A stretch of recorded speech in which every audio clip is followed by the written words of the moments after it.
Hello, good morning. Self discipline চ্যালেঞ্জের আজকে হচ্ছে ডে 5।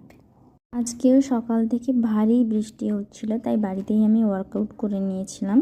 যেহেতু আজকে বৃষ্টি হচ্ছে সেই কারণে আমি আজকে ভাত রান্না না করে খিচুড়ি করেছি, আর ওই রেসিপিটা আমি তোমাদের সঙ্গে শেয়ার করব। আজকে আমি বানিয়েছিলাম ডালিয়ার খিচুড়ি। তাই প্রথমে ডালিয়াটাকে হালকা একটু ভেজে তারপর সঙ্গে মুগ ডালকেও ভেজে ধুয়ে একে ভিজতে রেখে দিয়েছিলাম।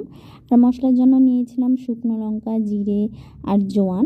আর সবজিতে দিয়েছিলাম সোয়াবিন, কুমড়ো, আলু, গাজর, এই সমস্ত কিছু মশলা সঙ্গে ভেজে তারপরে আমি দিয়ে দিয়েছিলাম লঙ্কার জন্য, মানে একটু ঝাল ঝাল যাতে হয় সেই কারণে দিয়েছিলাম লঙ্কা গুঁড়ো আর আদা কুচিটা একটু দিয়ে তাকে ভেজে নিয়েছিলাম। তারপর ভেজানো চালটাকে তুলে দিয়েছি, দিয়ে সেটাকেও ভেজে নিয়েছি।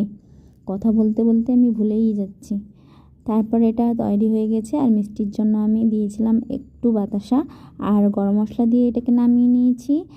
আর হচ্ছে আমি শুধু খিচুড়ি বানাইনি, আমি বাঁধাকপি চচ্চড়ি, ডিম ভাজা এই সমস্ত দিয়ে আজকের মেনুটা করেছিলাম নিজের খাওয়ার জন্য। আমার সবথেকে বেশি অসুবিধা এখন যেটা হচ্ছে সেটা হচ্ছে ভিডিওতে ভয়েস দেওয়া। কী আর করবো, এত গাড়ির আওয়াজ, বারবার কেটে কেটে ভয়েস দিতে হচ্ছে। আচ্ছা, ভালো লাগলে লাইক